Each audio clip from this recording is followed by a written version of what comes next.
Hola YouTube, my name is Ricardo Lino and I'm a wheel addict. This is Skate Talks number 23. So, my guest today, I'm not sure, but I think he comes from Florida. He lives right now in San Diego. He is a pro skater for racers. He's 28 years old and started skating when he was 11. So, where does he comes from? Is he really from Florida? I don't know. So let's just call Jon Fromm. Let's see where Jon comes from. Okay, let's do the phone call. Ricardo. Yo, how you doing, Jon? Good. How are you? I'm good. I was debating with myself. It's still too early for me here, and I was just debating. Where do you really come from? Is it for Florida? Yeah. That's where I was born. Okay, so Jon from Florida. Okay. Yeah, I lived there for most of my life, like 26 years. Okay, and why moving out? To California? Yep.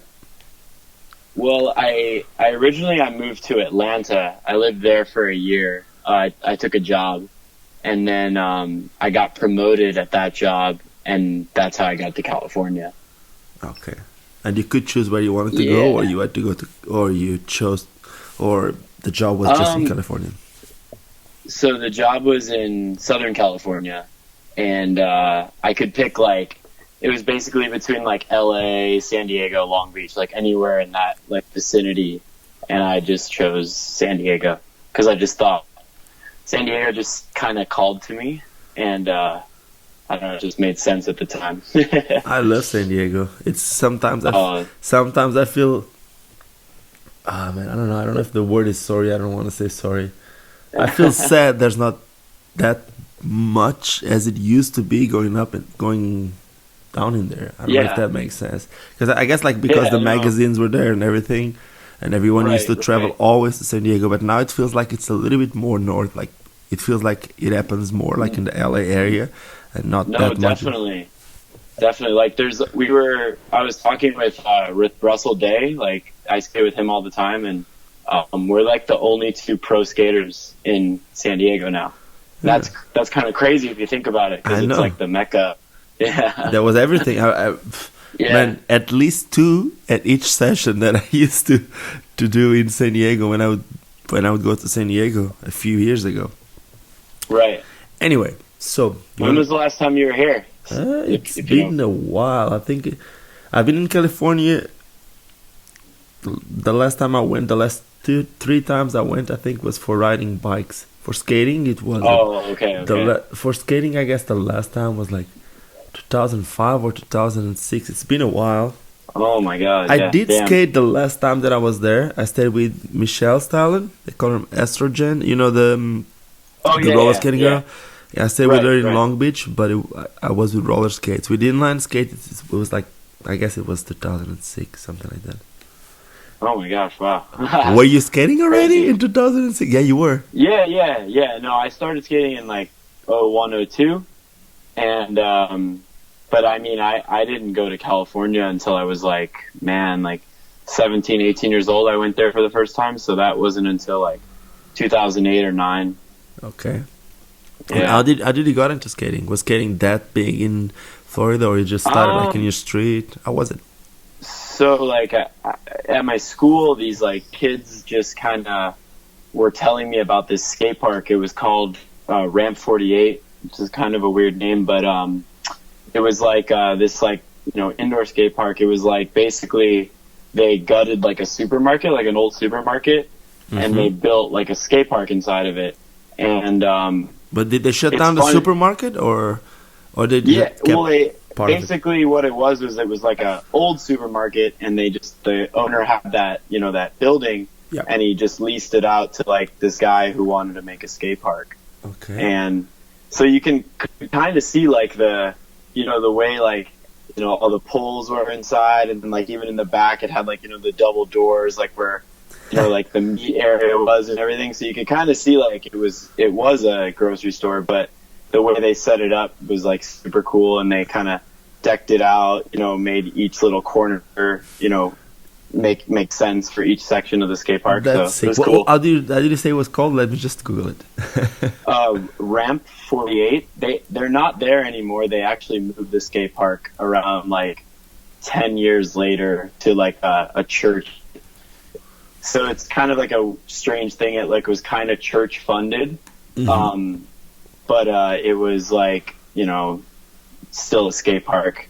Like the people who backed it were like these like super Christian kind of people. But I mean, you know, it was the place to go skate. It was a good skate park. Actually, I can see it now. I can see it now. It looks amazing. Let me tell you, with the red, it had like the red.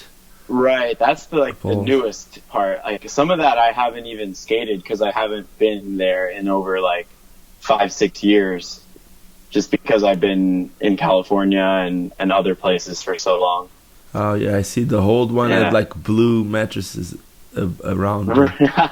Yeah, I'm just looking for that. It looks cool. Yeah, I was because the reason why I wanted to Google it, I remember like in the old videos, sometimes some of the skate parks were in really low roofs, if that makes sense. So people would be skating. I always remember like some of the guys skating like in really low skate parks. It looked so sick. It kind of sketchy sometimes, but no, for sure, it was kind of low. If you ever have you seen VG16? Alex Brosco's section. Yeah. So Alex's section, there's like 3 clips like in the skate park. He does like topsoul, like it's like an extension, and then drops down to a lower extension like topsoul, true topsoil, and then he does like a disaster full cab alley porn star on like some disaster box. So it's like in the middle of his section. So if you ever watch that, that's like the Ramp 48 that I grew up skating. Okay, and you grew up skating, looking at Alex, yeah, not looking at him, but the first couple of years, Alex actually lived in Florida. He like went to school, and I'm not sure. I don't know the whole story with Alex, but I know his mom lived in Jupiter, which was like a city around like 35 to 40 minutes north of me. So I would see him at the skate park when I was really, really young, and everyone's like, "Oh, that's Alex Brosco. He's like the next big thing, you know, in skating." And then, well, they weren't sure wrong. enough, like, no, they weren't wrong at all. Sure enough, I was buying his pro skate, you know, his rollerblade skate, like 3-4 years later. So that was always pretty cool. But let me ask you something. Back then, he was on K2, right? Yeah, and he was on K2 and Senate. Okay, I don't know if this makes sense, but it's kind of weird because Frankie Morales was also from Florida, right? And he was also skating for K2 and Senate. Maybe there was some kind of connection between K2 and Florida. Because they were the young kids, I don't know. They had a lot of shops back in the day. Like even before I started skating, there were like 5-6 skate shops within the South Florida area. So that really drew a lot of attention from a lot of brands. And I'm guessing K2 is definitely like part of that. Wait, just give me a second. I'm just at my parents' house. I'm just trying to find a way to sit differently. No problem. It's funny. I told you my parents are in Portugal now. I was just talking to my mom before this. Yeah. Portugal is getting like, okay, now I'm sitting in the floor. I've been sitting more and more in the floor. I don't know. I think it's just getting older. I just feel better sitting in the floor. Maybe I'm getting too scared of falling out of the chair. It's too high for me.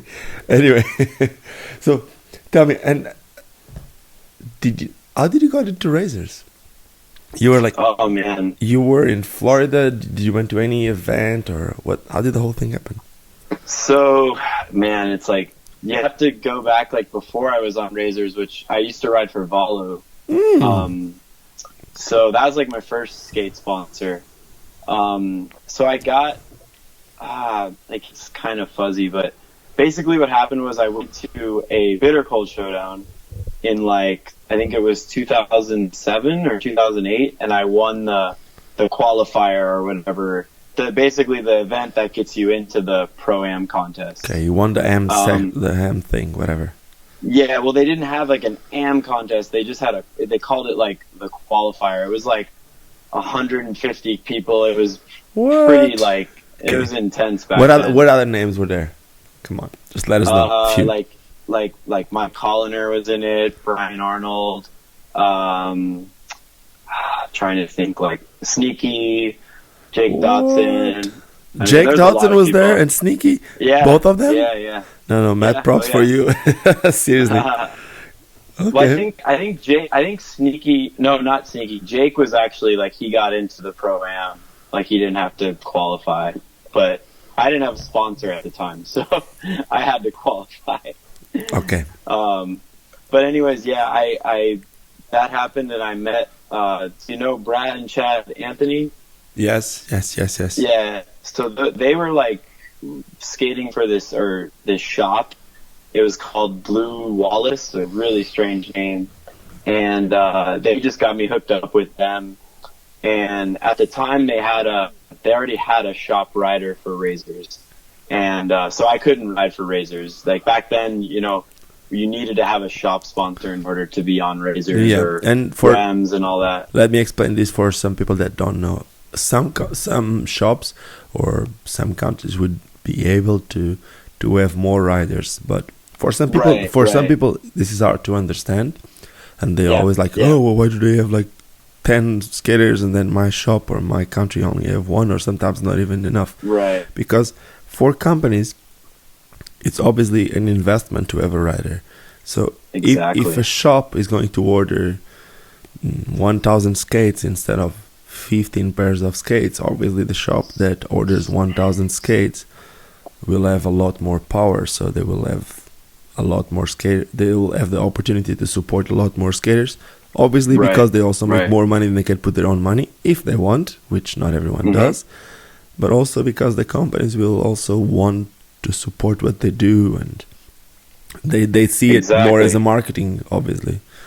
So just to explain it, so that's probably why, like, maybe the Blue Wallace wasn't that big. Yeah, it wasn't big at the time. And the shop that we had in Florida already had, like, a guy on Razors, and there was, like, the shop that was local in Florida was sponsoring, like, Frankie Morales, Sean Kelso, I forget who else was on their team. What shop was that? What was the name of the shop? It was called The Skate Shop, just The Skate Shop. That's awesome. That's actually the best name. Imagine if you could Google it. If you could just get your name or the website, the web shop, theskateshop.com. That's it. It was called theskateshoponline.com. That's what I remember. That's okay, but imagine if you can take the online, theskateshop.com. You'll make money with that. That's for sure. For sure. He did well in his first couple of years. But anyways, like, so I rode for that shop, and they basically told me, they're like, hey, we really, like, have this opportunity with Valo, like we can't give you free skates, but, like, we can give you them at cost, So I was like, all right. So I bought, like, remember the maroon Baileys, like the ones that look like the bands? Of course I do. I do. So that was my first pair of Valos, and I just, like, started skating them. I love the skate. And I just started filming in them constantly. It was my last year of high school, and, like, I didn't really have, like, much going on because high school was, like, kind of easy for me. Like, my last year of high school, I only took, like, 3 classes because I completed everything. So I was skating all the time, and so I luckily, like, was just out filming, and I got lots of footage. And I went to the Super Hick. Oh man, it's in Atlanta. I know. Or it was in Atlanta. I remember that. And I did really well in one of the contests. Like, I got, like, to the finals or something like that. And when I was, like, basically after that, around 2 weeks, like 2 or 3 weeks, I was starting college, and I got an email from John Julio, like, hey, I just want to reach out to you and see if you'd like to get some skates. And I was like, my jaw dropped. I was like, what? It was, like, a life-changing thing for me at the time, because I was like, I wasn't really expecting it. And then, that's just kind of how everything kind of began for me. That's awesome. Let me ask you something. What skates were you skating before you had to pay off price for your Valos? Actually, it's funny. I was skating the Aragon 2s, like the first SL. I remember that skate. Yeah. I had that skate. I loved it. I loved, like, as soon as I saw Aragon in them, like at some contest, I was like, I gotta get those skates. So it was like a huge draw to me. I guess they made like a really smart marketing campaign back then, if that makes sense. Like when they explained to everyone how low the skate was and how closer you were to the frame and how much more you could feel when you grind, and I think that was really smart. Obviously, the product was good. I remember all the Razors News podcasts. Exactly. Do you remember those? Of course, I do. That was great. Like it was so good, and that was a big draw to a lot of people because that was, pre-YouTube, a lot of things. It was when you had to subscribe to their channel on iTunes, and so you get the video cast and you watch it, and they just had all those videos of like explaining the skates. They had one, I think, of Don skating it, and then Aragon, and it was great. And they were consistent, super consistent. I don't know what happened to that project. Super consistent. Do you know what happened to that project? Because I know that they moved. No. I know that they moved they moved a little bit to YouTube, and then slowly faded away. Well, a lot of things moved to YouTube because of the Brazilianaire guy when he kind of came in and started working on game theory, and that was when I was like first on Razors. Yeah. Elton Sequeira, I think that was his name, right? Right. And then after like they kind of pushed Brazil out, then it, everything kind of faded from, not from YouTube, but like all the podcast, vidcast kind of thing. They just kind of went in a direction of, we have YouTube content and then moved to social media, Facebook, and then eventually Instagram and whatnot. Okay. But then how did Razors happen? Because you went from Valo? Okay. Yeah. That's a good story. So basically what happened is like, just me and Valo were kind of just going in different paths, and like, maybe I was just young and just, I expected more from skating, but I just kind of felt like I wasn't getting that much from it. And, I got another skate shop sponsor, which is my current one. Asphalt Beach Skate Shop, which still exists. It's like one of the only blading skate shop. They do like all sorts of blading, free skate, aggressive, quads. That's cool. Where are they located? They sponsor Nashville, Tennessee. Okay. Yeah. So I was on them, and they got me hooked up with ground control. So I was riding ground control while I was skating Valos. And then basically what happened was the East Coast rep of Razors, Mac McMeans, hit me up and just kind of asked me, how things were going and, what was going on in my life. And I kind of told him my frustrations with Valo. And he said, oh, well, hey, I got the new Aragon 3s, I'll send them to you if you want to try them out. And so I was like, sure, I'll give them a go. And I didn't really commit to skating for Razors. I just kind of said, hey, I'll try them. I'll skate the skates. Yeah. And then I went to some contest in Florida, like maybe a month later, and I met, Jeff Akers. I had known Jeff before that, but, I saw him, and he was just like, oh, we're really stoked to have you on the team, sick. And that's kind of just how it started. And just ever since then, just been it's like when you're just going out with a girl without knowing, and she's like, yeah. I love this relationship. It's funny because like I met Jeff like at that skate park that I told you I grew up at when I was like 13 years old. I didn't know like who he was or anything. I saw this guy skating Remedies, and he just introduced himself as Jeff, and he just told me he was the Sunshine rep. I had no idea what that was like back then, and then Sunshine sure enough, rep. yeah. And sure enough, 6 years later, this is the guy who's sponsoring me. So it's pretty cool. Okay, can you explain to some of the people listening to this who Jeff is? So Jeff is like, he does everything for Razors. I mean, like, he's the sales guy, runs operations, team manager, social media, kinda. Team manager. Yeah, I mean, he's the guy like when people say like Sunshine has impact, like good customer service, it's Jeff. Like Jeff, if they say it's bad, it's also that's Andy. No, I'm just kidding. I'm just kidding. You're gonna get fired. You know that, right? No. I'm just joking. No, I know, but it's kind of fun. No, not fun. It's kind of weird that you say that about you and Velo, or not feeling that support. Because what I always thought about Velo was that they were a lot more strict with the skaters that they would choose, a lot more picky. They would have a lot less riders. That was always the idea that I had. And I met Jon at the beginning, when he was looking for one skater in Europe at first, and that one skater was Gabriel, and then the second skater was Tyron, and that was it. They were the two skaters. Then they also had Cosimo, and they had three skaters in Europe for a long time. Yeah. So at least the idea that I had in Europe, they were a lot more exclusive, and they would really take care of their skaters, like when I mean take care, I'm not talking about sending them to a mansion in Hawaii like Andy did for a few years, but I'm talking more about like trying to build their image in a way that they could actually become pros. And I guess most of them did. Like Gabriel became pro, even if he was for SSM, and Tyron could have been, and still now is so fit, so everything, like that guy's just a prodigy. So I guess Jon always had the eye, and somehow what he was doing, I thought it was really good, but I never heard from someone like you, probably because, like you said, maybe you had other expectations, maybe you were not that close to them at the time, and somehow things went in a different path. Right.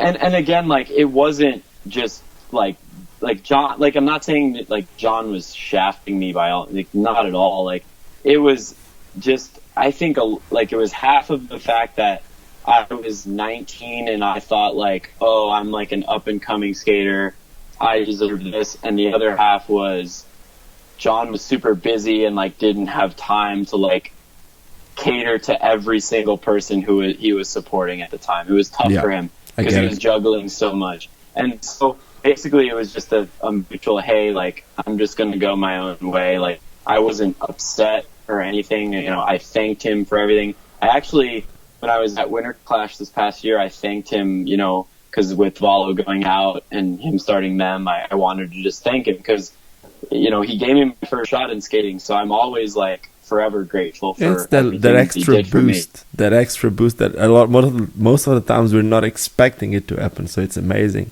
Right. But it could have, I don't know if this makes sense. It could have.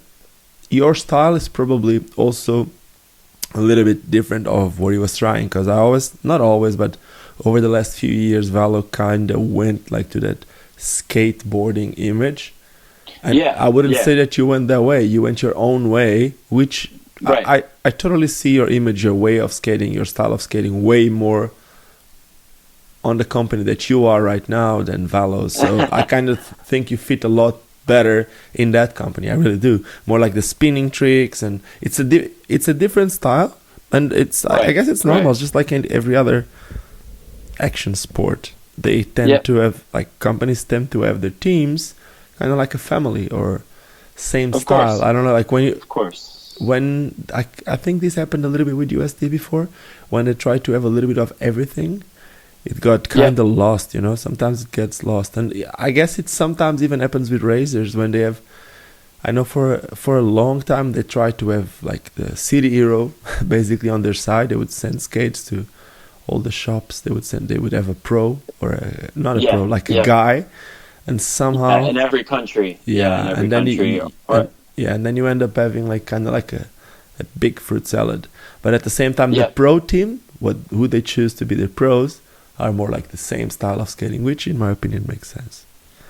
So from that, so sorry, go. Sorry, I don't want to interrupt you. So. No, I was just gonna say, like, I totally agree, and it's kind of funny because I don't even think that I wasn't drawn to my style of skating by by razors. It was more like the people who I was like looking up to at the time, which was Brian Aragon, Haffey.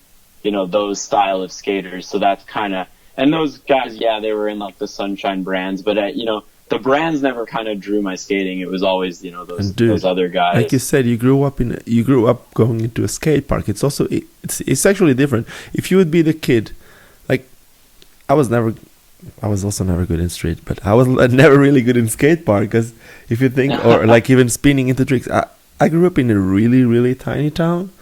I had to make my own ramps, and like I would always be better in a little street rail, or like, I know that you're really good in rails. I'm not saying that, but it was always different. I guess where you grow up and the type of people that you grew up skating with, it makes a huge difference, you know? And probably for you to go to a park and then going to, mainly your way to go out would be to go to skate events and compete, like you said. Right. So that 100%. Would also draw your future in skating. So and that park that I sorry to interrupt you. That park that I grew up skating, they had like one of the best like circle down rails, like down a bank, that I think I've ever skated in my life. So that's where I attribute like my rail skating to. Hello? Like going there Wait, I think I lost you for a second. I'm just learning. Wait, I think I lost you for a second. Okay, you need to explain sorry. Yeah, it's all good. Might be me. I don't know. You need to explain the down rail again. Sorry, you said that there was a down rail at that park, and that's what you. Yeah, so the most perfect down start rail ever that I've ever skated, like the skate park, and I went to that park 3-4 times a week, so just repetition, skating it all the time. Like that's what I attribute to learning things on down rails and other rails is just because I had that rail all the time when I was younger, and just repetition. You know what I mean? Yeah, of course, man. It's like try, and that's how you get good at everything. It doesn't matter. Yeah. You might be really talented, but if you don't keep doing it, you lose it anyway. So, for sure. Was that the first rail that you had done, like an hurricane something? No, actually, like I also had a P rail at my house. And that was like what I learned it on first. So my routine was learn it on the P rail at the house, and then take it to the rail at the skate park, then take it to the street. So I would just do like a, It's funny. I had like a rail that my father built me, and it was like an 8 meter long. It was like 3 meter. Yeah. I would say, I don't even know how high was that. It was like in between your knee and your hip. It was kind of high. But it was like flat, 3 meter flat, and then it would go down for 3 meters all the way to ankle high, and then like 2 meters ankle high. It was like 80 meters, but like there was like a kink. And I remember completely learning on the lowest part, just to kind of feel like if it would be like a fast slide, a back slide. Even like, there was a time that I could do for 50 rails. And I could do it like ankle high, and then I would go to the down part of the rail, and I could skate it just the down part of the rail.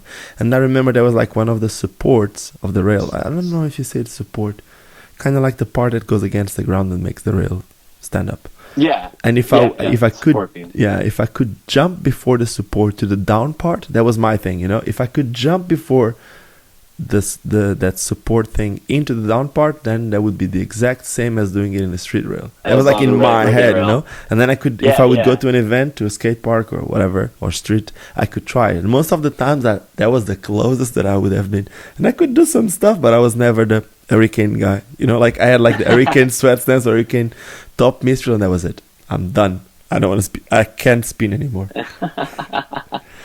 Those are good ones to have, though. I mean, I'm not that great at 3 sweaties, so that's a good one to have. But it's a lot easier than the ones that you do, man, because it's been like 90 degrees less. You just I don't know. It's all like I've only hurricane sweated like a handful of rails, and I've gotten so hurt, like just missing my feet, and just like I've nutted so many times, and just I don't know, maybe because like it's less of a spin that's why I have a problem with it. I'm not sure. Like I've always struggled with it though. You're scared of not winning because it's like the spin to win. So if you don't spin enough, you're not gonna win. Maybe. Okay, so when are you gonna have a pro skate? That's the question. I honestly don't know. I like me and Andy haven't really talked about it. I'm just kind of just doing my thing right now and just continue skating. Maybe in the future, I hope, I'd love it No, to happen. let's talk now. Let's talk about that now. Let's talk about that pro skate now. So, what would be your dream pro skate? Would it be a SL? Would it be a shift boot, or what would it be? Definitely a shift. Definitely a shift. Okay, color wise, let's talk about the how you call it, the color technology.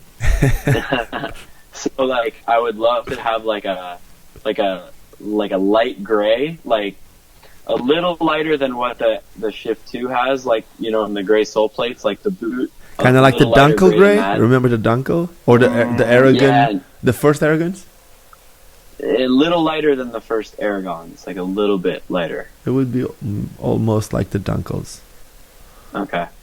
And then with all white, like soles, and then white frames.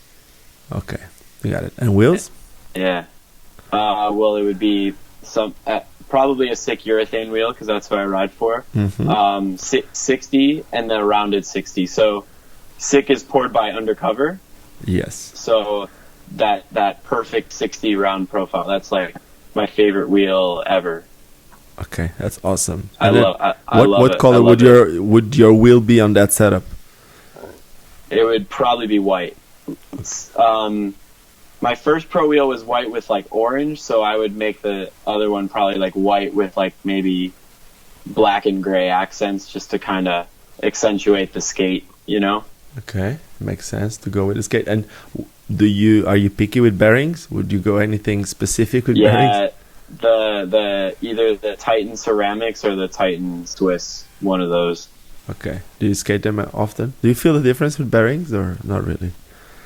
Yeah, definitely with the Swiss for sure. Like, I mean, when I'm cruising a park, I can definitely feel them. Okay. So I'm cruising. Yeah, so 2 days ago, so I'm just landed in Portugal yesterday, and I've been in Amsterdam for the last few days, and I was with Peter and Olga from Adapt, and I was okay, cool. And I was trying their GTO skate, just testing, and he had 2 versions of the same GTO, like just with different colors. That's the free skate one.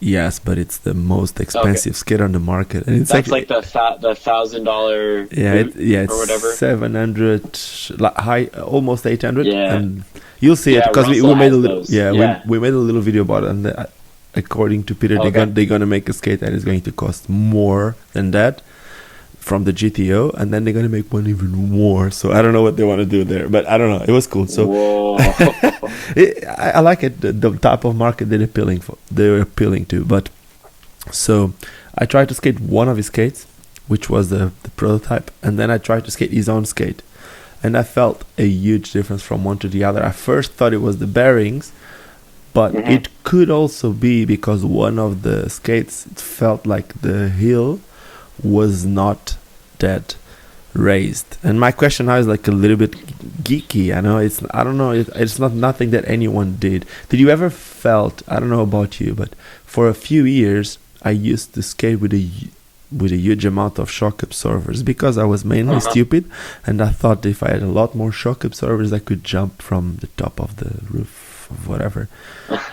But it's the truth, huh? I really wanted to protect my heels, and I thought that would be the best way, which wasn't. I ended up getting hurt a lot because if your heel is too high, you have not the same support. How do you feel like your skate feels better? If you skate more flat or if you skate with your heel a lot higher? Do you feel the skate like slower when you get like the heel too high with too much shock absorber? It's just curiosity, Yeah, I've never like felt like that, having the heel too high slowed me down. I've always rode the razors like with the heel pad that comes with them, and then I put. Do you ever hear the Super Feet insoles? Yep, I'm skating them in both skates that I got at the moment. What color do you use? I have the yellow ones for the regular skates with the flat. So basically, if it's a regular skate with a liner, where the shell boot is square not square, but like it's a plastic flat back, like the sole, the liner goes into a flat, the flat part, which is the liner. So on that one, which is a shell, on that one I use the yellow one, but the carbon one that they gave me, and on the other skate, which is the Power Slide Hardcore Evo, which is a whole carbon skate, and the flat is more like squarey. I have these gray carbon ones that it's not for flat shoes, it's not when there's a flat. How can I explain? I don't know, man. Like, instead of being a plastic boot, if it's a carbon that is all rounded, then you put that one and it feels better.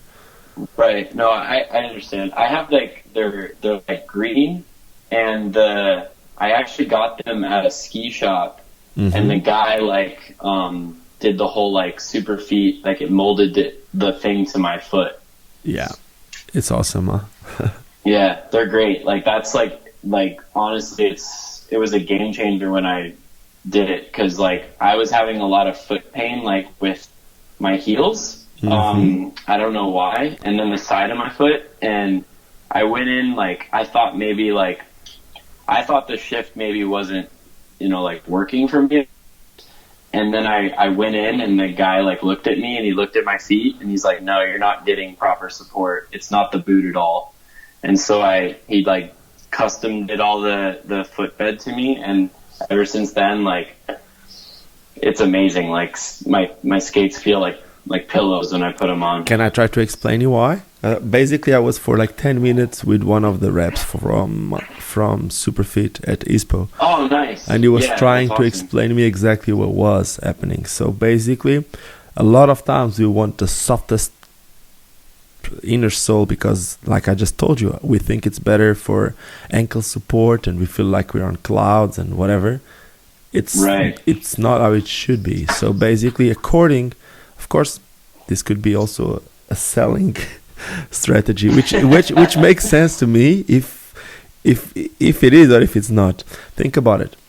Usually, if you have something soft with your weight and with impact, you will make pressure in a certain point.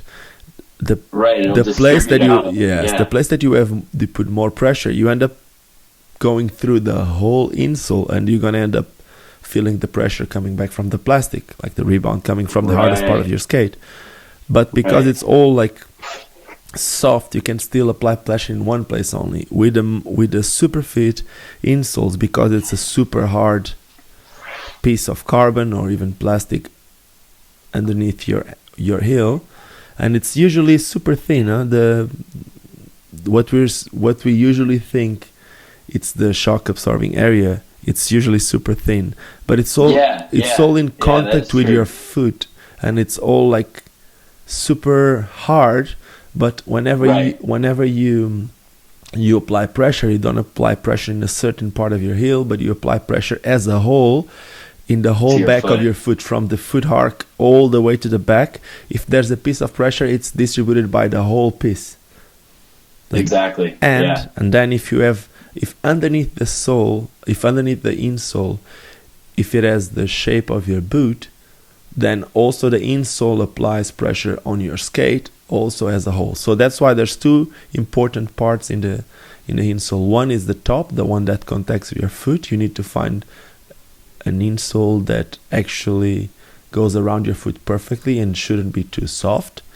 And the other part, the important part, is also the way it touches the boot. It needs to have the perfect shape for your boot, and then everything is solid. And you might feel like it's not as soft as if you're skating 10 million, billion, trillion, zillion insoles, which you feel like skating in a cloud, but you have no control. But if you land, it's still not going to do anything for your body. Okay, I think this was just a little bit too geeky. Yeah. It makes a lot. It made a lot of sense once they explained it. It was the same way. Yeah. Okay, so that might make sense, huh? Okay, so you said that you moved to San Diego because that nails it down. Okay, so you said that you moved to San Diego because of your job. What do you do on a daily basis? What's your job? Yep. So on a daily basis, my title is I'm a sales engineer. Sales engineer? I work for a company. Yeah, that's correct. Okay. And I work for a company called Siemens, and it's a pretty large electronic manufacturing company. Mm-hmm. I know Siemens. They're Yeah, they're based in Germany. So actually, what I do is I manage the West Coast retail accounts for Siemens, which is like I don't know if you heard of these, but it's called like Home Depot, Lowe's. These are like major home improvement stores, like in the U.S. And basically Siemens sells like things like circuit breakers, panel boards, other things like that basically power your house. I know. So I manage. Go ahead. No, go. Sorry, I'm sorry to everyone listening to this. Please just don't complain again about me interrupting. I'm sorry. Keep going. No problem. No, and so basically I manage like all the accounts for Siemens on the West Coast from San Diego up to Seattle. Okay. So it's kind of weird for me. I think we had this conversation at the Winter Clash this year, the amount of things that Siemens does that people don't know. Because for a long time, people thought Siemens were like only like, I don't know. Did they even didn't even have phones. Yeah, home phones and stuff like that. But they do crazy stuff. When I heard about all the airports being done by Siemens, I couldn't believe it. Like all the technical parts, like when you go on it's insane. When you do the check-in thing, those little things that takes your bags. How do you call those things that takes your bags and all that stuff? The carousels, like the the whole thing, like the whole system is Siemens, right? It's all Siemens. It's crazy. Okay. Yeah, and that's a different division than what I work in. So that just shows you how big it is. Okay. When they gonna make skates? Yeah. Who knows? One day. They're everywhere. Why not? They should make skates. Okay, so they should. How did you end up in Africa? I know that. I know it's a really big shift. Like, did you went there for work at first? It was straight skating. Because for some people that don't know, it was skating. Okay, so it was skating. There's a guy called Hugo.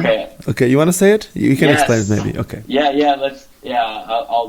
It's an interesting story. So basically, I was just on Facebook one day, and I came across Razor's South Africa page.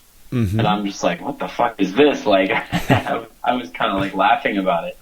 And I just kind of liked a couple of the posts, and I just wrote a comment like, hey, like, sick to see you guys like shredding in Africa. And the guy commented on it. His name is Hugo Van. I don't know how to say his name. I don't know. Hugo Van Hermack, I think. Yeah, I don't know something how to say like his name that. Too. Yeah, I call him Hugo. So, anyways, and so he private messaged me, and he just like told me that big fan of my skating, and he liked my action in Children of the Future, which was the last Razors video for people listening. And I told him thank you, and I was like, that's really sick you guys are skating. And he was asking me like, he's like what does it take to like get like a pro or like Brian Aragon out there? And I'm just like, I told him I don't really know, but you can hit up Andy, and I gave him Andy's email, and I said, you just got to request somebody, and sometimes Andy will like send somebody out. You usually have to have like an event around it.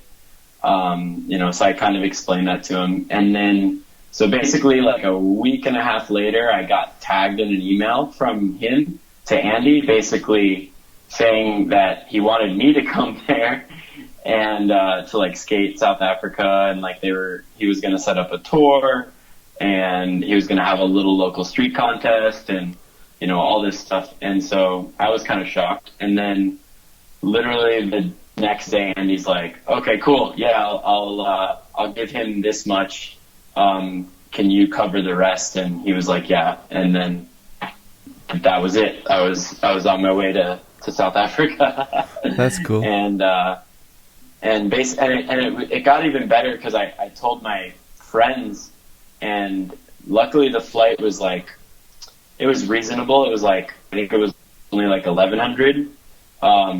And so two of my friends actually wound up booking tickets and coming with me. So it was like a 3-person journey to Africa. And yeah, that was like the start was insane. Dude, getting there is really, really long. I know, especially from Like America. it's You need to come to Europe first or something like that, right? Man, it was like 30 hours of traveling. I know. Gosh, man, I know. that was crazy. Like we flew, like it was like Miami to Minnesota, and then Minnesota to Amsterdam, and then Amsterdam to Johannesburg. So I remember when we got there, I was spinning, like I was seeing double, and like it was crazy. What did you do in Amsterdam? Oh, nothing. I was just in the airport, man. At least for that trip, I was just in the airport, and maybe in other trips I was. Okay. But yeah, so you know, we met with Hugo, and yeah, we did like a week-long tour. We did so we did Johannesburg, Pretoria, and then we went north to this area called Petersburg. That's where Hugo, I didn't mention this earlier, Hugo is an airline pilot. Yes. And at the time he was only a private airline pilot. Now he works for Cathay Pacific. He moved to Australia and Yeah. yeah. And he flies like big planes now, like commercial planes. Yeah, so people might have been with him inside a plane. They didn't know it was the inline skater Yeah. driving, flying that. He doesn't It's usually funny say, 'cause hello, I'm going, Hugo, I'm going to be your pilot, and I'm an inline skater. Yeah. That would be It's amazing. funny. I told him, because I hit him up about a month ago. I'm going to Hong Kong in October, and it's on that airline, and it's the same plane that he flies. And I was like, you should see if you can fly the plane the day I'm on it. That would be amazing. And imagine if you could just do the presentation that way. Maybe that's how we're going to get more skaters. Yeah. He's going to be the blade god. He's going to save sick. blading. Oh my god. He's up in the air, man. He's in the So- clouds. So why not? So back to we get to Africa, and we met with him. This guy, do you know Neil? Yes, of course I I'm know sure you Neil. Neil. Yeah, I love Neil, man. I Neil's stay with him. awesome. He's great. And then Eric Palmer. I'm not sure how much Eric skates. He does a lot of photography now, I know. I haven't really seen him skating for 2 years, but I know he does. He got like a set of big wheel He's frames for from me. Cape Town, right? Yep, he's from Cape Town. Yeah. Okay. And then the last guy was Poncho, and Poncho was supposed to come on the full tour, but then something happened, and he only came on like part of it. So, so I don't know what happened. So But Poncho, anyway, that was, for like, someone our- listening to this, Poncho, he worked with me. He moved to Cape Town about 2 years ago. It's he's been living there. He studied design and he worked at the shop. When I first opened the shop, I needed someone on weekends, and Poncho was this local kid that worked with me. He's not working with me anymore because he's actually having a lot of design work. That's what he studied. But that's it. Okay. But it's harder to rely on Poncho, if that makes sense. Oh yeah. So yeah. So like we were trying to get him. I guess we were trying to pick him up one day, and something fell through, and Hugo's just like putting his hand to his face, like, Poncho, man, I love him so much, but sometimes he just doesn't come through. Yeah, just not reliable. But man, we're not He's here. a great guy though. Yeah, it is. Great And guy. skater is good. Yeah. Backflips on Really lock. good skater. Yeah. Yeah. We so I know you live in Cape Town, so I'm not sure how familiar you are with Johannesburg. I've been there but like 2 years ago, but it's a completely different area, and Okay. it's completely different when it comes to skating and everything. I loved it. I was there Okay. filmed something for Undercover, but it's different, man. I wouldn't Right. say So it's not as clean, if that makes sense. yeah. So there's that skate park in Alexandria, Yeah, you know, where Poncho town. lives. Yeah. Right. So we went there, like that was like the first day, and that was like honestly, like that was like the first like real like pro experience like I've ever had like in skating, like because before that I never really like I traveled, but I never, went to a place and like people were like kind of just like staring at me like, who is it? Like this guy here? Like we're so stoked, and it was probably like, just incredible. You were probably not probably, but you were one of the last pros. After like before that, USD had a lot of people going there, like Abdul, Dominic. I think a lot of people went there, but it was like 10 years without anyone, and then right. And most of the and then you show up in a township. For those of you who don't know, like it's like kind of like a real ghetto-ish area, but it's amazing. It's like there's like a skate park with all the ramps made of metal. But in some of the ramps, you're sitting and you look into people's houses and you're like really in a township, like some shacks around the skate park. It's kind of scary when you get there, and it can be really dodgy. It can be really scary to skate those areas if you are not with the right people. But if you are, I mean... I never felt threatened once. Like, everyone was so nice to me. And we had like a big barbecue after the session. Like, no. You're not allowed to call that, man. They're not gonna. It's a bride. Yes, it's a bride, man. You're not allowed to say a barbecue. It's the same, but you're not allowed. We had a braai, and that's where I learned Afrikaans. Ah, you learn Afrikaans. Some people also doesn't like that you speak Afrikaans, huh? I know that's like it's weird. It's weird because. It's really cultural. Because Hugo like speaks it. Yeah, Hugo speaks it like with his family. I know. But like Neil, he spoke it a little bit, but Neil was like mostly English. Yeah, but Neil also speaks Afrikaans a lot. His family also. But then Poncho would be, I think, Sinkosa, which is the other language. So for someone listening to this, just for you to, so it's one of the countries where culture clashes the most, if that makes sense. There's a lot of different that's why you might have heard a lot about this in Africa, and a lot about like violence, and it's mainly because of cultural differences, and it's scary sometimes, but it is what it is. The truth is, man, when it comes to skating, I guess there's no barriers, there's no borders, and that's what makes it so special. That was like gonna get me to the next part of my story. So like after like, we had a couple days of street skating, we had this like little contest, and that went great. And then we all like went to just like for a group like dinner, and we went to this restaurant, and like, we told the people like how many people we have, and the guy like looked at us and he's like, you want to all sit together? And I'm like looking at him, I'm like, why not? We're talking about the color scheme, and I didn't really realize, like, I mean, like apartheid's ended in South Africa, but there's still like an extreme amount of like racism and segregation in the country, and I didn't know that like it still existed, like that, like where it was still separated. So like here we are all together. I have never seen so many weird looks in my life. Like in a span of like 20 minutes, like people were like coming over and like they would just like get out of their tables and just like glance over and like just look at us like, what are they doing? Like, why are they doing that? It was crazy. Like I couldn't believe it. Yeah, it's a thing, and it's sometimes a reason for me to question myself. Is this what I want for my life? Because I love it there. I love it because for me, I keep saying the same, and I know, you know what? When you speak about things, I've been doing those internet things, explaining people what they should do with their YouTube and not.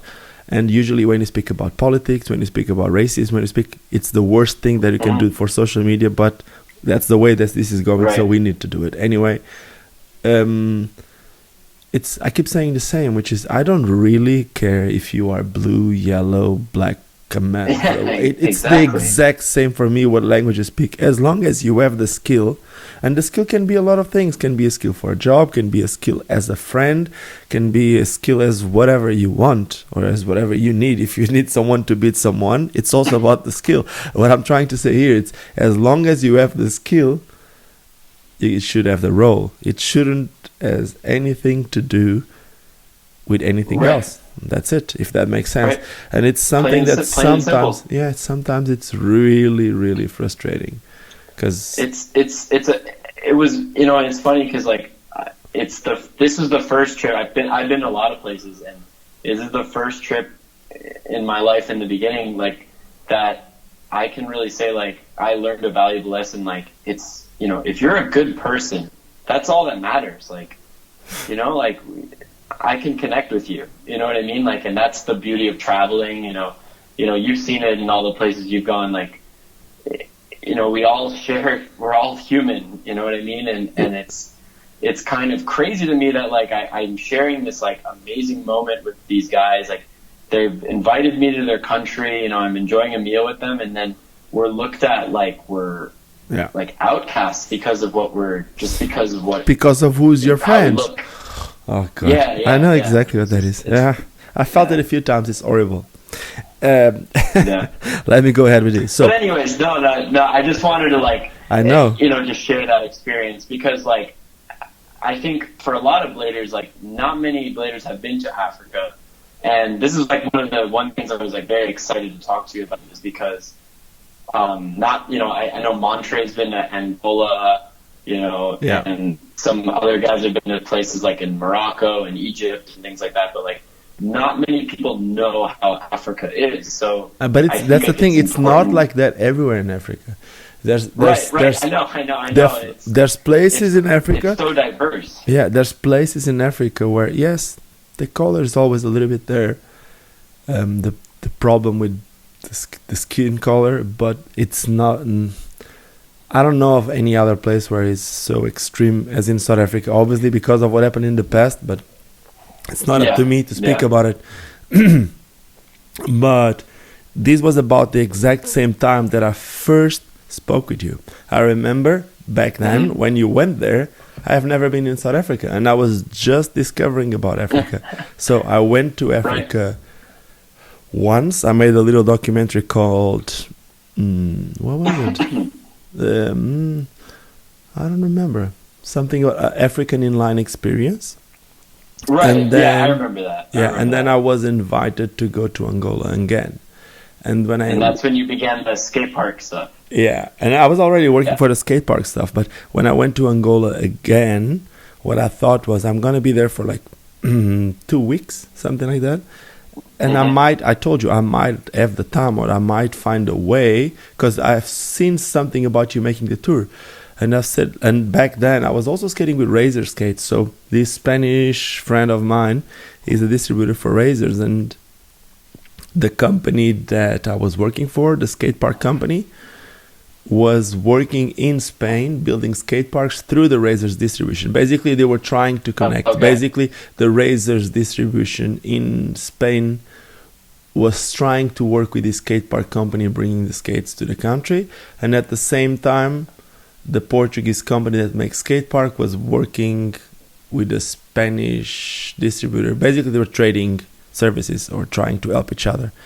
And because I was working with that company, they sent me skates trying to promote Razors. It was before I get into Power Slide fully again.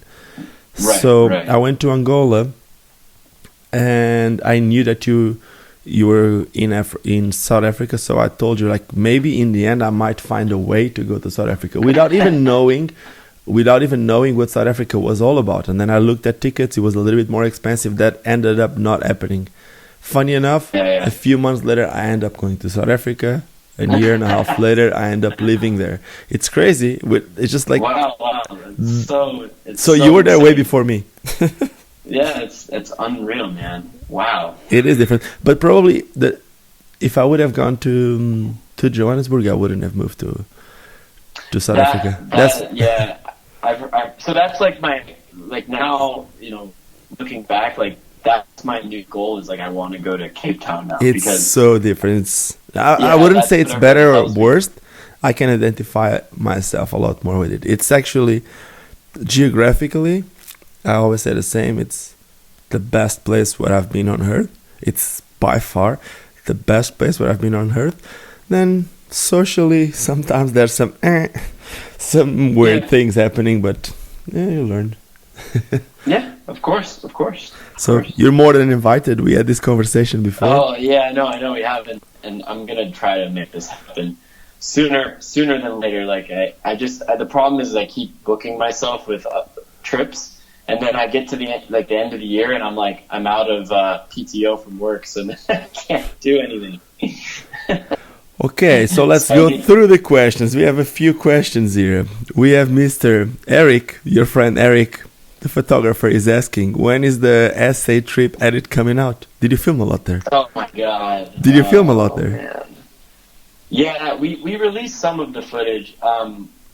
Basically, like I have a hard drive full of stuff, and my friend was making the whole edit, and then he lost like everything, and now all I have is basically what is left is the footage that Neil filmed, and then we're sort of missing like a whole nother camera. Come on, put it on Google Drive. I'll edit it. Yeah, so I think what I'm gonna just like put up. I have like some highlights. I'm just gonna make like a little Instagram of like a minute edit. Put the raws ones, man. A lot of people really like to see what actually happened instead of just like just the craziest tricks. A lot of times, you know what? It's something that I've been realizing with time. Kids and normal people, not the pros, if that makes sense. Not that they're not normal. They like to see the pros also missing the tricks sometimes. They like to see, like, I would love to have seen like Aragon missing a trick. The problem is that he never did. He was a robot. But all the other guys, without being Brian Aragon, they actually miss tricks, and people like to know that they miss tricks sometimes. It's actually entertaining to see that. They also get frustrated. They're human. Yeah. So yeah, I'm working on it right now because I have it in my timeline. Because what I was trying to do is I was trying to finish it before we talked, but went to New York to film. I'm working on a new project, so that kind of got away. Okay. And was it in New York? What are you filming exactly? So it was great. I had an awesome time. I'm basically just filming, like I've been working on it now. This is like the third month with his name's Brandon. He made a section of me, he's made a couple of sections of me, but he made a VOD section of me last year.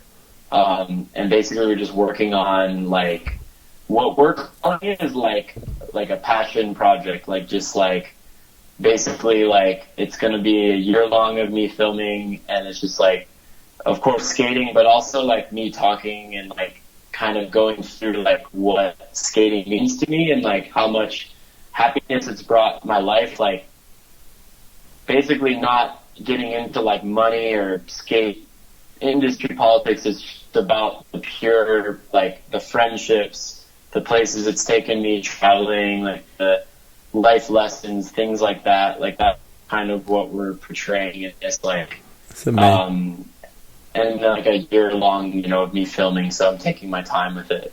Okay, that's cool. More like a motivational thing. We need those a lot. We need like in a way, yeah. I mean, it'll be a section, but yeah, like in a way, something like that, yeah.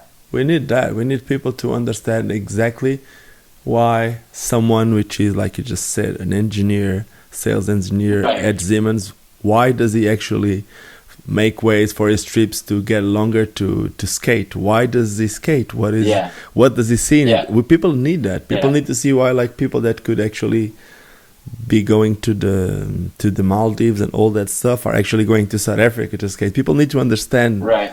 And it's like, that's why I said it's like a motivational thing. Now something okay, go. Sorry, keep going. Oh, I was just gonna say, like, basically how it started was like I realized like a couple of years ago, just I go to a lot of contests. Is like, contests aren't my thing. The fees and all that. That's great. I love it for blading, but it's not me. Like, where I've shined in my life is creating sections, visiting countries, and just like sharing my passion for blading. That's always been like my thing. And a lot of others kind of share that.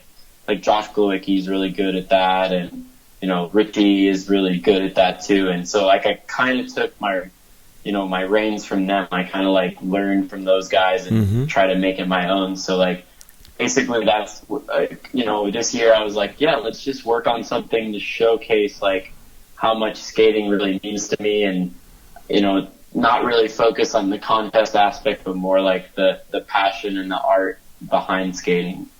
Yeah, that makes total sense to me.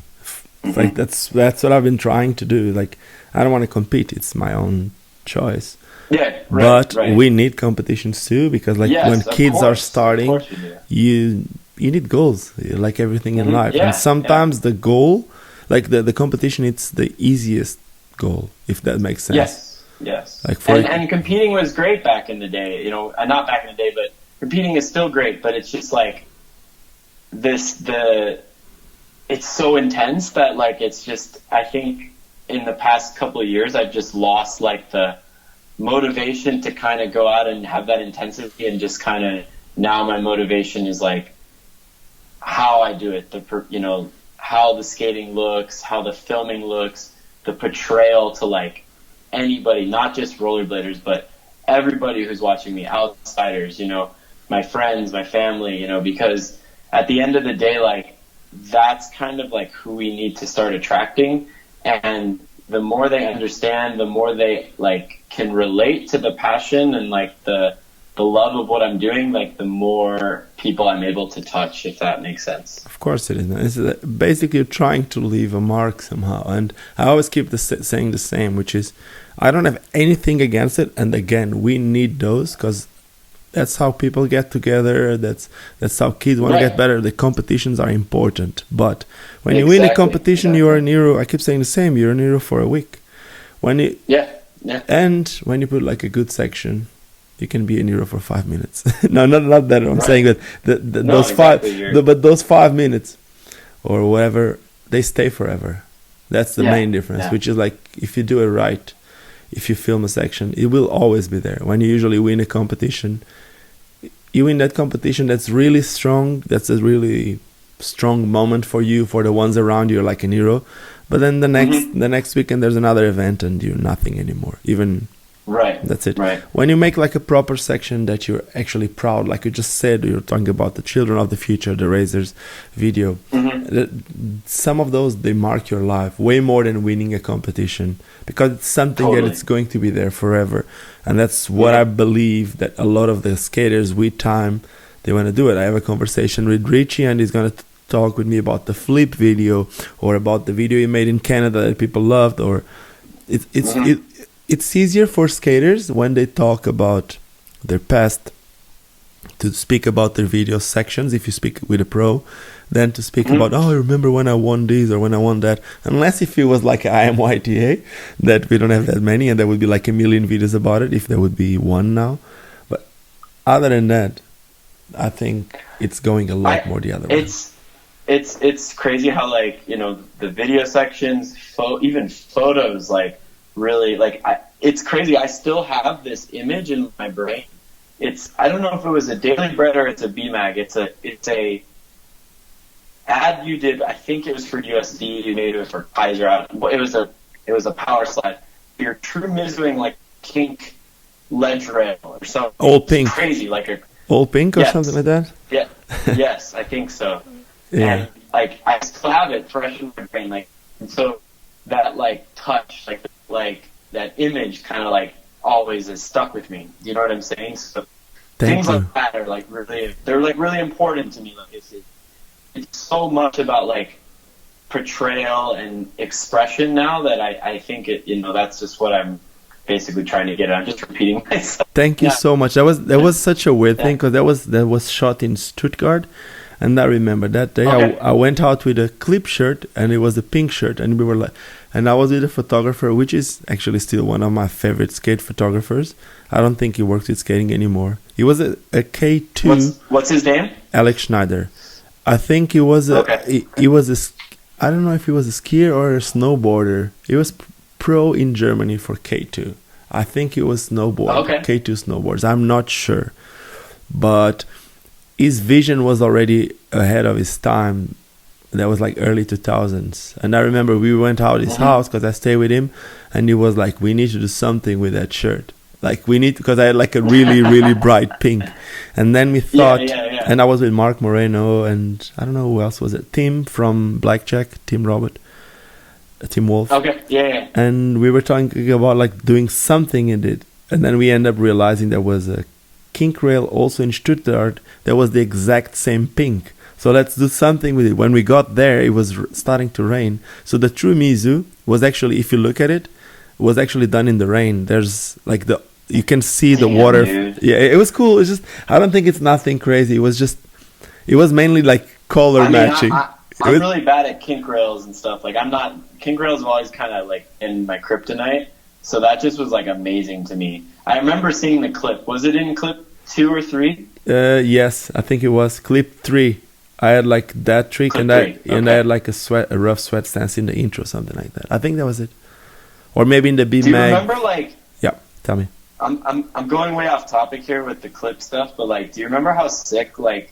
So clip 2, like they gave you like a lens cloth, and then Yes, of course I clip do. 3 I think was like I think clip 3 was like you opened it and it was like something was inside the DVD cover. And then The clip I think 4 you clip could 4, paint. Like you could Paint it. you Yeah. designed it. Yeah. Yeah. So We need basically, more stuff like that, man. you know who made the clip video magazine, right? Did you ever heard of it? It's like it was a guy. no. Okay, so there's this I German forget. guy. His name is Lucas, and Lucas right now is like big in the filming industry. I met him like not Oh, this wow. winter clash, the one before, and he was just he loves windsurfing and he comes to Portugal quite often to windsurf. But he was just telling me that it got so hard on him because he has so much work that slowly you start losing. I wouldn't say lose the passion, but it's not the same anymore. It's just like it happens with some of us with skating. It happened to me. Like skating became more like I wasn't enjoying it anymore. I was just like being the clown, not needing to skate for people. So maybe that was a reason for me to slow down on skating a few years ago. But basically, this guy Lucas, he was the one with like the main guy at Clip, and it was Jochen Schmude, owner of Yukon, and those guys. I know, Jochen and Lucas.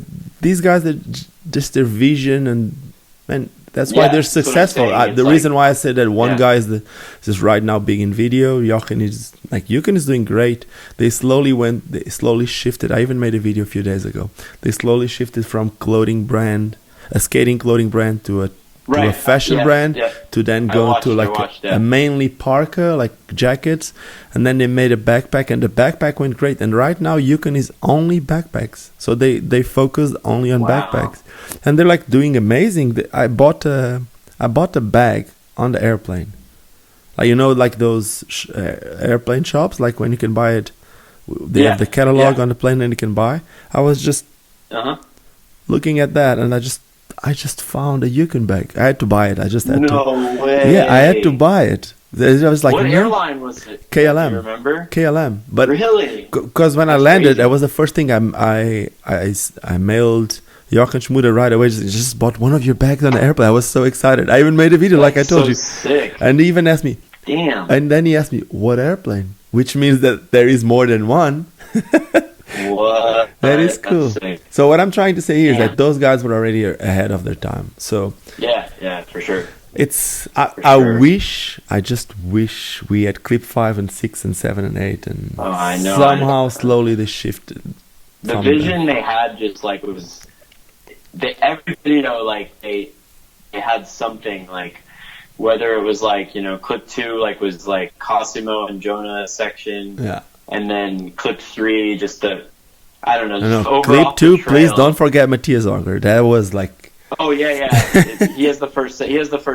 Yeah. Dude, that was one of the things. Like it was. Yeah, I know that he was a really good friend of mine and still is. But watching that, like it was like, wow, it's like putting everything like that you see in like that section really showed what he is as a skater. I ran into him in Melbourne. Like this is like 4 years ago. Like. Right before I saw you. Randomly in the street? No, I mean, we met up for a session, but I didn't know that he lived in Australia. Yeah, he moved to Australia like 12 years ago. 10. And I'm just like, dude, like, I idolize you. Man, that guy, I met Matthias when he was just a kid. Just the loudest, I would say just the loudest. Just the loudest kid, like he wouldn't even party. We would go out and he would be just putting his head down, and then slowly I saw him going through that party times, and like it was like he was a really good friend of mine. Every time that I would be in Germany, I'm a really good friend with a guy that also had a video magazine. About the times that clip started going down, there was a video magazine from Germany called Hey Dude. His name is Basti, and I was with him last week, and we were like really good friends. So basically, Basti used to live really, really close to Matthias Augers. So every time that I would be with Basti, we would always do the three of us traveling and trying to get clips. So it was some cool times in my life. It was cool. But now this is your interview. So let's do your stuff. What was your scariest trick that you have done? Oh man! If you had to choose one, probably the True Savannah or Alley of Unity on the 2-story drop rail, the orange one. Okay. Like so, that rail. I went to it and I backsided it, and someone blew the clip. Like they only got one angle, so you couldn't really see what was they only had one side of it. You couldn't see the drop, and so I'm like, well, I don't want to backside it again because it took me too long, and I'm like, I don't want to just back rail it. So I was like, okay, film this, and I remember I fell one time. And then I just got up and I laced it. So, and I was trembling. I remember I was I could really die right now. Dude, that is crazy for me. It's not even because of the drop or anything, because that was the type of stuff that I used to love. And but I always thought that you would tell me the craziest stuff would be one of your spinning things, because for me that's unimaginable. I can't even imagine I don't even know how to say the word. It's funny. I've had 2 bad injuries with spin tricks too. Like busted my knee, split my knee open, and I broke my leg on that. But they were both flukes. They were both one was I slipped on a metal sign because it was raining, and then I fell and snapped my leg because I slipped on the takeoff. But I never feel when I'm doing those tricks I practiced them so much in early days of my life that I just had to make it so that I can't miss it. That's just commitment. But that's how that's how I am with tricks. I don't try things. I'm not one of those skaters who I'm maybe I can just go for it and not land it. No, when I go for something, I know that I can do it. I know, I've practiced it a million times on at least one obstacle, and know that I can do this trick. See, that was the first one was me. The first one was me. It was just maybe I can do it, and that's why. That's why, right? Doing it that way is great, but I've never had success. I've always gotten really, really hurt. So I just have always been the process. Probably that's why I'm an engineer, because I process things. Dude, and maybe that's why I'm not an engineer, and that's why I'm hurt right now. Because even now, just to sit in the ground, I've been skating. I don't even know when that was. Just skating 2 days ago in Amsterdam, just doing a backside stall. But again, without thinking, just when I keep saying the same. Sometimes it's the. My knees are black and blue right now, so I feel you. I mean, I know. No, what I always say is. So basically, you think of everything, but I always say that the way that you usually get hurt is when you're confident. Your levels you're not focused. No, your levels. Yes, exactly. Your levels of confidence are usually too high. It's too high. Yeah. Right. You're not focused. You're just I'm the shit. Yeah, it's not I'm the shit. Sometimes it's you need to own it. Sometimes you need to own it if you want to try something big. Usually when I try something big, I usually don't fall. Not that I try anything big anymore, but when I used to, I wouldn't fall that bad. But most of the times that I got injured was on small shit, and I would get hurt on small shit because I wouldn't be thinking about things, and I would just go. And that's when things happen. Because when you really go to a bigger sport or whatever, you actually think, you look at it, and I got this, and you go for it. But I guess that's what you feel with the spinning tricks. You know what you got, so when you go for those, it's pure focus. Pure focus all the time, spotting the rail and then the landing. It's just keeping my eye on it always. So amazing. So for someone who's been traveling for so long, not for so long, but to so many places, if you had to choose one place other than California to live, where would that be? Where would that place be? And if you had to choose a place tough. without being a place to live, but just like place to go for a few weeks, mainly for skating, where would that be? So a place to go for skating and a place to live without being California. So the living would definitely be Melbourne. I love Melbourne. That place is so cool. You want to skate with So Matthias the- Auger. Yeah, just the city, like the way it's designed, and like just how everything was. The people there are super friendly. At least they were to me. So I loved it there. For skating, that's a tough one. Man, like, I don't know. Like I really like San Diego, but Where? Sorry? probably like if I had to, I mean, I like where I live, San Diego, like for skating. No, but it can't be San Diego. Can't be San Diego. You can choose the moon if you want. You can choose the moon, but you cannot choose San Diego. Then I would probably, most likely, I would pick like. I don't want to say Barcelona because that's like the most cliche place. You can choose Malaga. It's Tokyo. okay. Ah, Tokyo. that's a good one. I'm so excited to see 'Cause- what Eugen Ennen did. Oh yeah, man. I've been because I've been twice now, and like he like every time I'm there, he's like, dude, I need to go to Tokyo. I was like, Eugen. I was like, what will it take to get you to Tokyo? Because I will give you like every contact I have there to take you to these rail spots that you will like absolutely destroy. I can't wait. That's all I can say. Like I can't wait to see it. Oh man, I've done some like I did like some stuff there that I was really hyped on. Like there's a few edits out there of me skating in Tokyo. Like I did like 450 Royale to Elliot Fish on a rail, and a couple other things. But like I'm really stoked to see what he's got there. Like I'm sure it's going to be like some life changing because some of those rails, like the down rails are like knee high. Like it's like a skate park rail. Oh my It's crazy. god!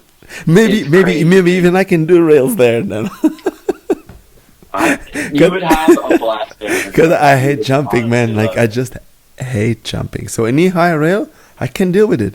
I can just poof. I need to go to Tokyo now. Thank you. it. Yep. But it's super expensive, Sure. isn't it? From California, I've gotten tickets for 500 round trip.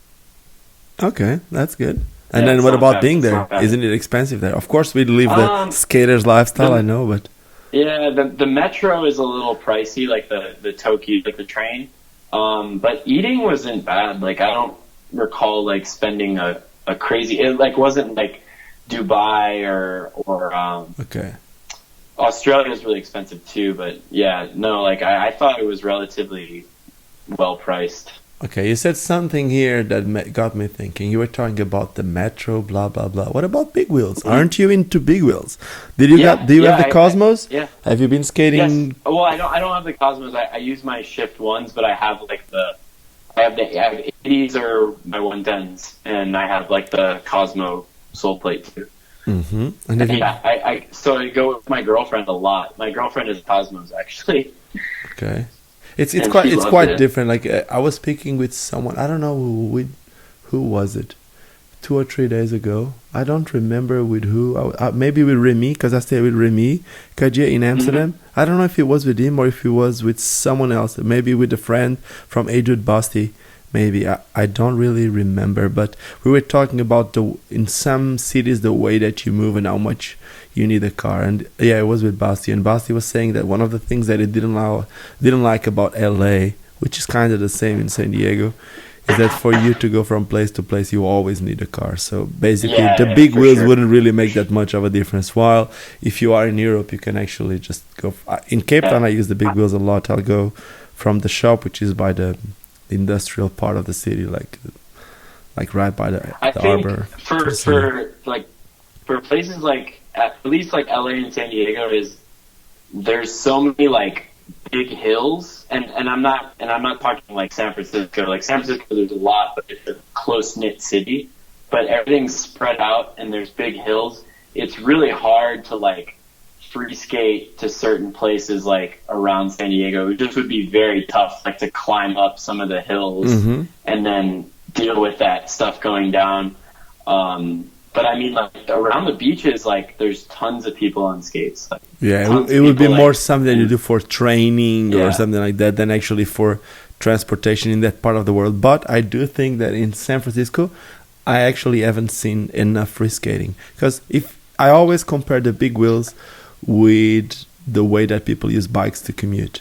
So yeah, usually most of the bikes people use to commute, they are fixed gear or single speed, which means that there's no gears.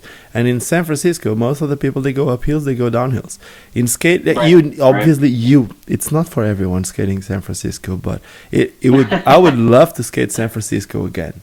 I would love to, because it's like just going up, grabbing the trams, and just going up and then down, just slides. And I know it's crazy, but it would be sick. I would love to film a section. That's what I would love to do. That'd be a sick video. Yeah, that's what I would love to film nowadays. Just like cruising through the Lombard Street. That's like the wavy one, and then going back and forth. Dude, I would even on the trams. I would even totally rip one of those the fixed gear videos. There's like a few videos called like Mecha Frema and Mash SF. What I mean totally rip, I would like try to make the exact same feel, like for those who've seen any of these, and imagine seeing the exact same but with someone on skates. I would even use Lycra. I wouldn't mind, man. Just like do the whole thing like a pro speed skater, but then skating. Like that's what they did. Those guys did. That's how they made fixed gear grow and could actually work for skating. The Greg guy from Rollerblade, he never did a San Francisco video? He did a few, but he did. Yeah, but it was more of the same, like the same feel. But imagine if you do, I'm not saying I love Greg and what he does, but imagine if you do something like someone dressed like a speed skater, but then cruising a really bumpy hill, like grabbing trams, going downhill with slides. That would be an amazing video. That would be cool. Damn it. For sure. Now I want to go to Tokyo and San Francisco. I don't know what we're going to do next now if you keep talking. Around the world. Damn it. I don't think my wife would be that happy. Huh? Okay, let's talk about family. What's up with you? You have a girlfriend, right? Yeah, I live with her. She's upstairs sleeping right now. I'm doing the interview now in the bathroom so I don't wake her up. Okay. And then tell me, are you gonna make a kid after this interview or what? Are you planning on having kids? No, I mean not anytime soon. It's not really, like, we've only been dating like a year and a half. It's a young relationship, but I mean, she's awesome. She's the best. So she's like so supportive of my skating and like so supportive of just like me. It's great. And she skates also. Like I got her into skating when we started dating. So she's awesome. She's a hairdresser. So, if you ever come to San Diego and your wife needs her hair done. Okay, I was going to say it won't really work for me because.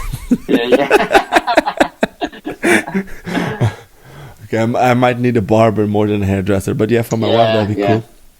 All good. So I think we're coming to an end, but before we're coming to an end, I need, like, someone just made a question here. I don't know if it's a joke or not. When will you do a backflip? Can you do backflips, or is that an inside joke? Tell me. No, I've done them in the past at Woodward when I was like a camper, but I don't know. Maybe I'll post a video one day doing a backflip. Okay, so we need you to do a backflip. That's the next thing you need. Okay. You can go out today, do a backflip, and that could be the teaser for what we're doing today. Just this guy. Perfect. Okay, so at least we know that we're answering everyone. Let me just check real fast if there's anyone else that made any question that we can go through. I think there was one about, like, someone asked me about, like, my flight miles. That would be a cool one. Tell us what's been happening, because you've been traveling a lot. So like that one, I saw that one earlier, and I was like, I'll answer that one. So like, I'm like big on Delta. Delta's like my main, but I've like got now, like, I think Aaron Schultz was the one who asked it. So Aaron, it's around 250,000 now, and. Are you taking advantage of the VIP lounge or not yet?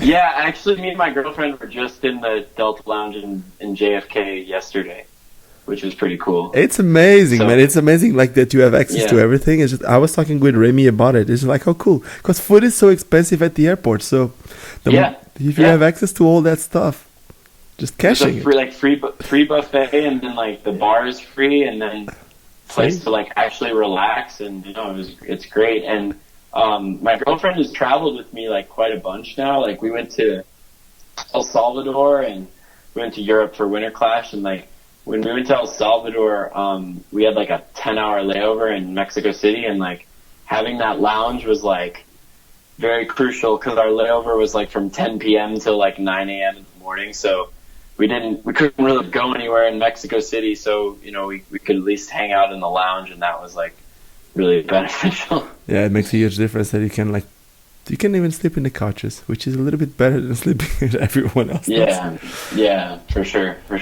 Let me see. Then we got one more here, and it seems to be a freaking question. Why do you always use your cap backwards?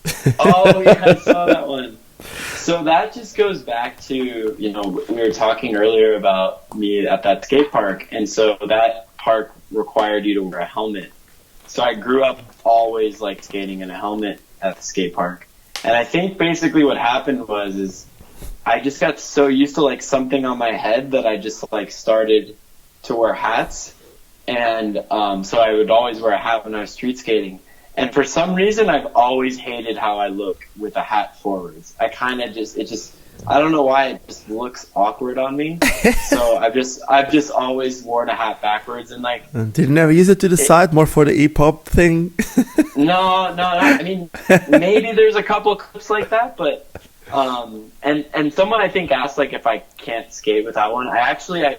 It's funny. You lose the superpowers. I made a section like 6 years ago without a hat. The whole section's without a hat. No I did way. I did it to prove to myself that I didn't need the hat. What's the name of that section? I think it's like it's one of the scribe edits. Come like on, just go there and call it capless. You need to, the capless section. Okay. I have one last question which has nothing to do with this. Basically, I'm just scrolling down on my computer through my Facebook, and I get a message on my own Facebook from Thunderblade, which has nothing to do with the questions. I don't know if, on Facebook that the chat just shows underneath on that little bar. Yeah. And I keep chatting, I keep looking down, and while I'm looking down, that bar is always there. And in the direction of all the questions, that Thunderblade keeps being there. So, do you even know what Thunderblade is? No. Okay, what is that? I'll explain it to you, and I'm going to ask you for your opinion before we shut down this. Basically, there's this guy from Brazil that like 5-6 years ago, he decided that he wanted to make some, I think it was 5-6 years ago. I don't want to lie about this. He decided he wanted to make some electric, like the electric skateboards. He wanted to make some electric inline skates. So he started playing around with it, and I guess like 2 weeks ago they put out a crowdfunding campaign, and he sent me a message because he's really struggling a bit to get the whole campaign funded, and I'm probably going to try to make something explaining the whole project. But I wanted to ask you, what's your opinion about using skates but not without you being the one pushing it? Imagine if I'm not saying that the future will go that way, because you'll always need to, man, it's us. That's the way we grew up. But would you see yourself using a pair of electric inline skates? So I'm already interested, like the engineer inside, I'm already like interested. So if you could actually send me a link to that, I'd love to just like look at it. I'm gonna tell you why I'm interested about this too. Mainly, I do have an electric skateboard, and a lot of people, you skateboard. I don't give a flying whatever of what they think. I don't care if you skateboard, if you ride BMXs, whatever. I love to feel the wind in my face, and there's a few different ways to do it. One of them is on a skateboard. The electric skateboard, the reason why I use it that much is sometimes if I have a meeting or if I have something, and if I don't want to use my scooter, if I want to go to work, I just use that. I live like 3-4 kilometers, like 2.5 miles, 2 miles from work. For sure. I just get on the electric board, I feel the wind in my face, and I get that like happy, I need that in my life, and it's an advantage. In some places in the world, you really need a car, and I can't live without a car. So I love this, and I would love the idea of doing the exact same, but with the inline skates, basically. But that's me, and that's I don't know how other people feel about it. So the way that the thing that is great about skating, obviously, like the fitness aspect of it, like that, how you can use it to exercise. So I guess like only thing that I would question is like, I guess you don't get the fitness aspect using those. You know what? You could, because from what they say, and this is not a paid thing. I'm not trying to advertise those guys. But I think it's curious because from what they say, you can actually skate with those. They're big wheel skates. So imagine something like San Francisco. You could go up the hills with that, and you could go down just like cruising. Or you can go flat and skate. I don't know. Probably you could use it differently. I guess it would be a lot easier if you just push it. It's just like saying you have a car, and then when you go flat and down, you don't need to accelerate. I don't think anyone does it, but it's still doable to just go down without accelerating. No, for sure. For sure. That's interesting. Yeah. No, crazy. Okay, so let's finish this. Nothing to do with Thunderblade. Plans for the future. What do you want to do with your life? Where do you see your life? Because we tried to talk about. I would say before the end of the year. We still have a few months, and how do you see your life in the end of this year and in 10 years? I'm just saying that, but let's relate it to skating mainly. So, like this year, I told you about the one project I'm working on, and then I'm working on another just skate film project here in San Diego. Just basically, it's just me going out skating with Russell Day. We're just out, filming each other. Positive vibes, just skating, having a good time. So working on that section too. I want to finish that. And then the big thing that I'm working on is I'm actually doing like a tour to Hong Kong in October. It's right now we're up to 8 people. We're probably going to have 10 on the tour from all over the world. And the reason for the tour actually is it's to promote skating, but more of the reason we're doing it is to promote traveling and to promote outside your comfort zone, because a lot of people ask me, and I'm sure they ask you a lot, like how are you able to travel? Like, Razors must pay for everything, blah blah blah. And I'm like, listen, Razors help. And then you go right.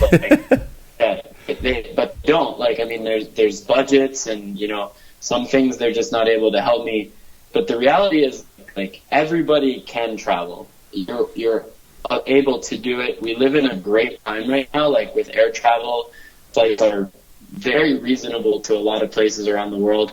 And with blading, with this thing we have, this amazing thing, we're able to connect with so many people around the world. You can go to other parts and connect with other people. And so that's what we're trying to show with this. We're trying to show basically kind of what I was describing with my other project, just the whole passion and travel aspect to skating. And so that will be we haven't named the tour yet. We haven't really figured out too many details. Can you say who's coming with you until now? Yeah, so right now I have myself, Jared Banning from Denver, Dustin Spengler, my friend Buck Strauss. I met Buck at the Winter Clash, right? Yeah. And then Richard Williams, he rides for K2. Dennis Bafke from Germany. Who else? We have Everett Luja from Estonia. He rides for Remedies. Mm-hmm. I'm trying if there's one more. And then Travis Stewart, he is the guy who runs Blader Union. Yeah, and I know Travis. Yeah. So it's we got a pretty cool crew, and then there's some other guys they haven't booked flights yet, but it's a very eclectic. I wanted it to be a lot of different people so that I could show different minds can come together and have one common thing. So kind of like a Big Brother on skates. You can right in a way, in a way for sure. Yeah.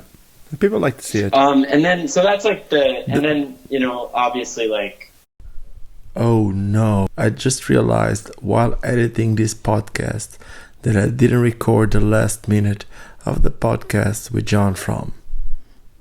But I'm pretty sure I'm going to see Jon a lot more times, because with this amount of passion for the sport, well, it's just impossible not to see Jon more times. So I hope you guys enjoyed this one. If you did enjoy this one, do not forget to subscribe to the channel. Give me some thumbs up if you like this. If you didn't like it, well, you can always give me some thumbs down, but please let me know what you didn't like about this. Other than that, just like I always say, don't forget why we all started skating. Cheers!